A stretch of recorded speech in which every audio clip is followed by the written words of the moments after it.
Le directoire départemental du mouvement TAUB, témoin Olivier Bocor de l'Atlantique, était en conclave l'après-midi de ce samedi 17 février 2024.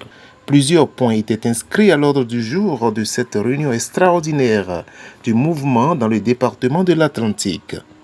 À voir les têtes invitées à cette réunion, on est en droit d'affirmer que Boris Maoyon-Zengwen n'entend pas faire dans la dentelle cette année politique 2024.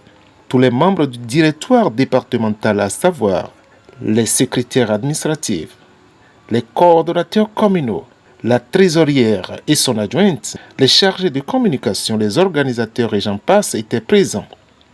Les débats étaient riches au regard des points inscrits à l'ordre du jour. Les témoins d'Olivier Bocor ont passé au peigne fin le plan de travail annuel de leur mouvement dans l'Atlantique. Mais le clou des discussions est mis en évidence dans les divers. Il s'agit de l'organisation de la Journée internationale de la femme, édition 2024. Notre première activité de cette année est dédiée carrément à la gente féminine. Ça aura lieu dans la commune de Alada. Nous avons prévu tout un événement achaladan autour.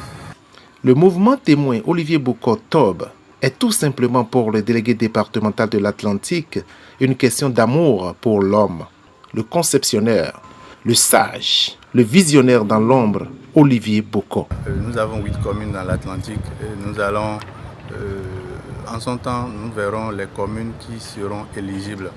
Et pour être éligible, il suffit simplement que la commune fasse la formation de tous ces bureaux d'arrondissement. Donc c'est la condition sine qua non pour être éligible. Donc l'activité phare de cette année, ce sera la sortie d'une des communes de l'Atlantique, comme ce que nous avions eu à faire à l'image de la sortie départementale. Cette réunion extraordinaire a permis, entre autres, aux membres du directoire départemental de l'Atlantique de se présenter des civilités, mais aussi de se rappeler certaines obligations, dont les cotisations.